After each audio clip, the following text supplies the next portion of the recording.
কিন্তু রিয়াদ সেই additional SP Riyad রাজি হয় নাই বলেই রিয়াদকে সিলেটে ট্রান্সফার করা হয়েছে। আপনাদের কাছে অনেকের কাছে খবর নাই। রিয়াদকে সাক্ষী দেয় নাই বলেই এই এডিশনাল এসপি রিয়াদকে সিলেটে ট্রান্সফার করা হয়েছে। বাধ্য করা হচ্ছে কথা বলার জন্য তাদের পক্ষে। আজকে যদি এই হত্যাকাণ্ড না ঘটতো তাহলে কি ঘটতো বাংলাদেশে? কিছুই হতো না। শান্তিপূর্ণ সমাবেশের মাধ্যমে তাদের দাবি আদায় হতো। কিন্তু হত্যাকাণ্ড কে ঘটিয়েছে? ওবায়দুল কাদেরের কথার কারণে হত্যাকাণ্ড ঘটেছে। আগের রাত্রে শেখ হাসিনার কথার কারণে তারা উৎসাহিত হয়েছে। তাহলে আমরা বলতে চাই যে আজকে হত্যাকাণ্ডের প্রত্যক্ষ এবং সরাসরি নির্দেশদাতা হলেন শেখ হাসিনা এবং ওবায়দুল কাদের, তাই কিনা? ওবায়দুল কাদের এবং শেখ হাসিনার নির্দেশে হত্যাকাণ্ড ঘটেছে। অতএব আইনের দৃষ্টিতে হুকুমের আসামি হবেন শেখ হাসিনা এবং ওবায়দুল কাদের, এর বাইরে কোনো আসামি নাই। তারপরে পুলিশ বাহিনী এবং তার বিডিআর, তার বিজেপি, তার সেনাবাহিনী, স্বরাষ্ট্রমন্ত্রী। আমার বক্তব্য হলো রাজাকারের কথা। রাজাকার কাকে বলে? রাজাকার আজকে শেখ হাসিনা যে সংজ্ঞা দিয়েছে, স্বাধীনতা 53 বছর পরে রাজাকারের ব্যাখ্যা শুনতেছি আমরা। আমি বলবো এই মুহূর্তে এই আন্দোলনে যারা নাই তারাই রাজাকার। যারা বাংলাদেশের এই স্বাধীন বাংলাদেশ আমরা চাই, বাংলাদেশ স্বাধীন হয় নাই, স্বাধীন বাংলাদেশ রচনা করার জন্য পাওয়ার জন্য যে আন্দোলনে এখনো যে 5-8 লোকজন আছে, তারা এখনো এই পুলিশ, বিজিবি, সেনাবাহিনী দিয়ে তাদের বাসা ঘেরাও করে রেখেছে। তারা শান্তিতে ঘুমাতে পারছে, তারাই রাজাকার। তারা চায় না বাংলাদেশের এই শিশুদের, সন্তানদের তার স্বাধীনভাবে কথা বলুক, তাদের শিক্ষা তারা গ্রহণ করুক, তার স্কুল খুলে দিক, বিশ্ববিদ্যালয় খুলে দিক। অতএব রাজাকারের সঙ্গে নতুন করে সংজ্ঞায়িত হতে হবে। আগামী দিনে এই লাশের উপর দিয়ে সরকার থাকতে চাচ্ছে, কিন্তু সময় বেশি নাই। কেননা বাংলাদেশের শুধু না, 52 ভাষা আন্দোলনের পর থেকে 52 সালে ভাষা আন্দোলন, 62 শিক্ষা আন্দোলন, 66 6 দফা আন্দোলন, 69 গণ অভ্যুত্থান, স্বৈরাচারের আন্দোলন, 90-এর কোনো আন্দোলনেই এত সংখ্যক জীবন দিতে হয় নাই, এত প্রাণ যায় নাই। তাহলে গণ অভ্যুত্থান কাকে বলে? এরপর আপনি বলবেন যে এটা বিএনপি জামাতের আন্দোলন? এটা মোটেই না। গণ অভ্যুত্থানে রূপ নিয়েছে, মৃত্যুর সংখ্যা, শহীদের সংখ্যা প্রায় 300-এর কাছাকাছি। এটা অফিসিয়ালি তারা বলে, আমরা বলি হয়তোবা 1000 কাছে ছাড়িয়ে গেছে। এই তথ্য দেশে ইন্টারনেট, যোগাযোগ মাধ্যম সব বন্ধ করার কারণে তারা সংখ্যা সীমিত করতে পেরেছে। আমরা শুনেছি এই লাশের সংখ্যা অগণিত, এবং মেডিকেলে হয়তো ট্রাক ভরে তারা লাশ নিয়ে পুড়িয়ে ফেলেছে। এই সংখ্যা যারা চোখে দেখেছে তারা বলেছে। আমরা এই আন্দোলনের সাথে সংহতি প্রকাশ করছি, একাত্মতা ঘোষণা করছি। এই সন্তানরা তারা এই স্বাধীনতা পাওয়ার পরে এই দেশে লেখাপড়া শুরু করবে। ইন্টারমিডিয়েট পরীক্ষা বন্ধ করেছে, সেখানে আজকে শুনলাম এই জামিন দিবে মামলা নিয়ে, ঘাড়ে মামলা নিয়ে হতে পারে না। আমরা রাষ্ট্রের সম্পদ কাকে বলে? তাজা প্রাণ রাষ্ট্রের সম্পদ। কয়টা গাড়ি, কয়টা বাড়ি, কয়টা ফ্লাইওভার এটা সম্পদ না। তাজা প্রাণকে আমরা সম্পদ বলতে চাই। সম্পদ নষ্ট করবেন না, আর গুলি করবেন না। সেনাবাহিনীকে বলতে চাই, আপনারা গুলি করবেন না। হেলিকপ্টার থেকে বিএনপি জামাত গুলি করে নাই। হেলিকপ্টার থেকে কাদের কাছে হেলিকপ্টার আছে তারা সবাই দেখেছে, নগরবাসী, শহরবাসী সবাই দেখেছে। আমি একটা বক্তব্য বলতে চাই। আমার এক অভিভাবক বলেছেন, আমার মেসেজ দিয়েছেন যে স্যার, এই মুহূর্তে ঢাকা শহরের অলিতে গলিতে সব জায়গায় তল্লাশি চলছে। তল্লাশি করে যাদের কাছ থেকেই মোবাইল ফোন পাওয়া যাচ্ছে, মোবাইল ছবি পাওয়া যাচ্ছে, তাদেরকে অ্যারেস্ট করা হচ্ছে। আরে বাবা, এখন তো বাংলাদেশে সবার মোবাইলেই এই ছবি আসে, অন্য ছবিতে নাই, অন্য ছবি নাই। সারা পৃথিবীতে এই ছবি আসছে। এখন হোয়াটসঅ্যাপ দিচ্ছে সব এই ছবি দেখে তাদেরকে অ্যারেস্ট করা হচ্ছে। অ্যারেস্ট করার পর লাভ কি? তাদের লাভই হচ্ছে ঘর পড়ার উপরে আলু পোড়া দিচ্ছে। কারণ কি? তারা পুলিশরা মেসেজে পাঠিয়েছে আমাকে, স্যার এই মুহূর্তে আমার যাদেরকে অ্যারেস্ট করা হচ্ছে তাদেরকে ছাড়া হচ্ছে না, ছাড়লেও লাখ টাকা নিয়ে তাদেরকে কাছ থেকে ছাড়ছে না। তার মানে এই মুহূর্তে তারা সুবিধা নিচ্ছে, মোয়া খাচ্ছে। তারা এই মুহূর্তে আরও সুবিধা পাচ্ছে, বেশি করে জামিন দিবে না এবং থানায় প্রডিউস করবে না, তার আগে তারা বেশি করে টাকা নিয়ে তাদেরকে ছেড়ে দিচ্ছে।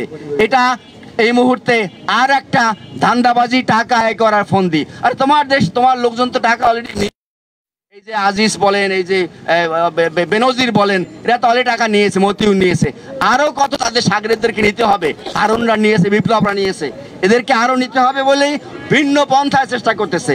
আমরা এই মুহূর্তে কোনো ধরনের আমাদের দাবি নাই, খুনির কাছে কোনো দাবি নাই। যে ব্যক্তিটি খুনি তার যে ব্যক্তিটি খুনি তার কাছে, যে খুন করেছে তার কাছে খুনের হত্যা বিচার চাই না। আমরা খুনের হত্যা বিচার চাই না। আমরা চাই এই স্বৈরাচার খুনি হাসিনার পদত্যাগ, তার মন্ত্রিপরিষদ অবশ্যই পদত্যাগ করতে হবে। আগামী দিনে অবাধ সুষ্ঠু নির্বাচনের মাধ্যমে এই দেশে নতুন সরকার রচিত হবে, গঠিত হবে। সেই সরকার এই ছাত্রদের 9 দফা দাবি মেনে নেবে।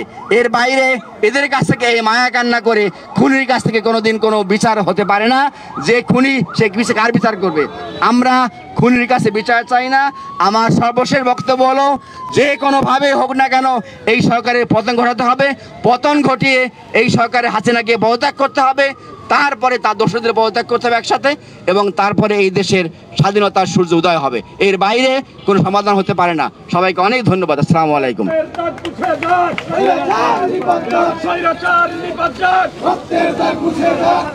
আজকের আমাদের এই র্যালি এবং সংহতি সমাবেশের সমাপনী বক্তব্য নিয়ে আসছেন ঢাকা বিশ্ববিদ্যালয় সাদা দলের সম্মানিত আহ্বায়ক, ঢাকা বিশ্ববিদ্যালয়ে শিক্ষক সমিতির সাবেক ভারপ্রাপ্ত সভাপতি, ঢাকা বিশ্ববিদ্যালয়ের সিনেট সদস্য, পরিসংখ্যান বিভাগের অধ্যাপক মোহাম্মদ লুৎফর রহমান।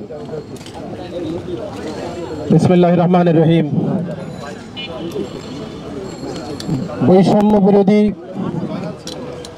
ছাত্র আন্দোলনের শুরু থেকেই ঢাকা বিশ্ববিদ্যালয়ের সাদা দল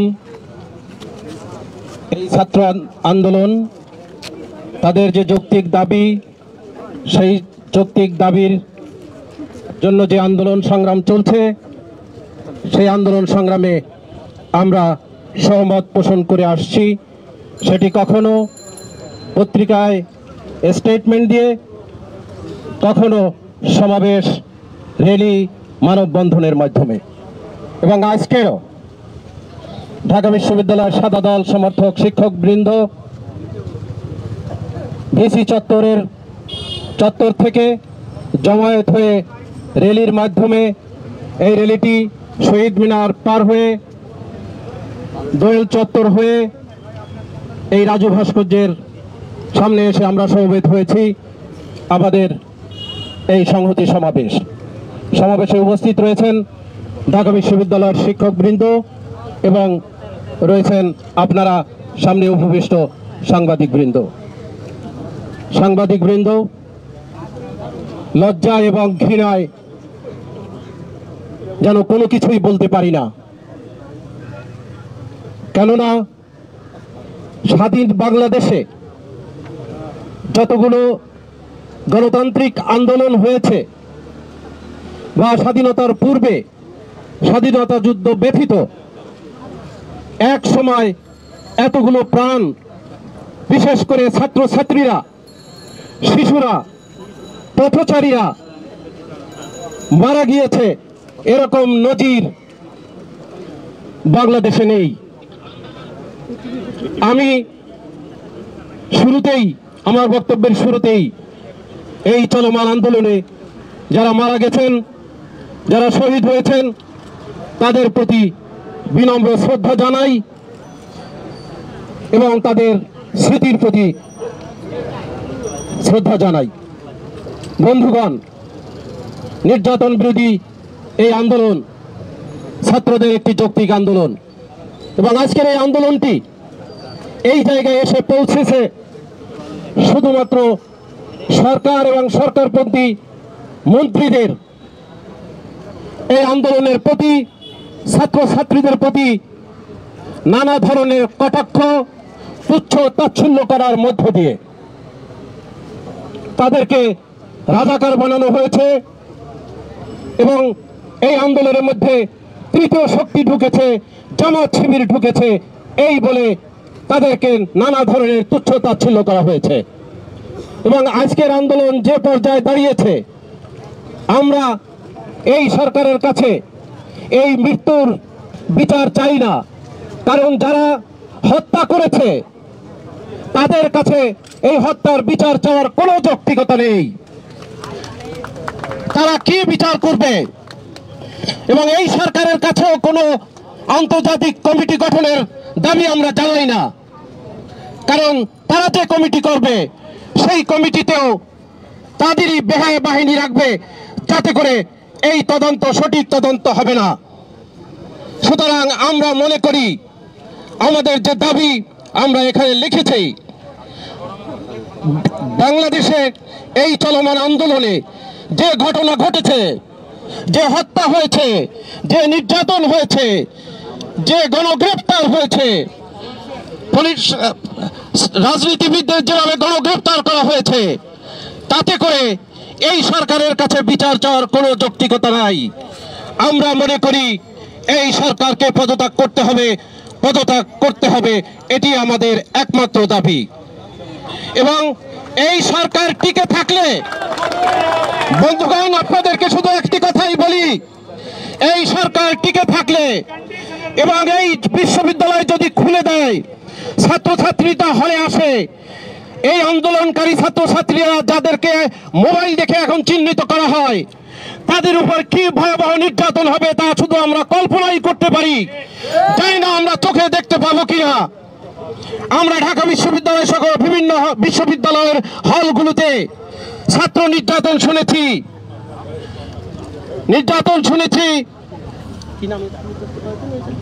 গেস্ট রুম কালচার নামে নির্যাতন করা হয়।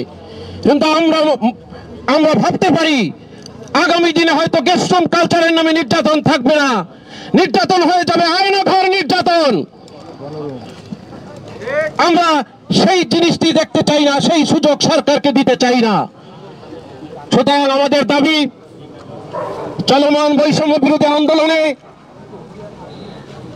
যে সমস্ত মানুষকে, যে সমস্ত ছাত্রকে, জনগণকে, পুলিশকে হত্যা করা হয়েছে, সাংবাদিককে হত্যা করা হয়েছে, যে সমস্ত সম্পদের ধ্বংস করা হয়েছে, এর সব কিছুর দায় সরকারকে নিয়ে এই সরকার পদত্যাগ করবে এবং একটি জাতীয় সরকার গঠন করবে। সেই জাতীয় সরকারের দাবি হবে গণমানুষের দাবি, একটি নিরপেক্ষ নির্দলীয় সরকারের অধীনে নির্বাচন দিয়ে জনগণের সরকার প্রতিষ্ঠা করা।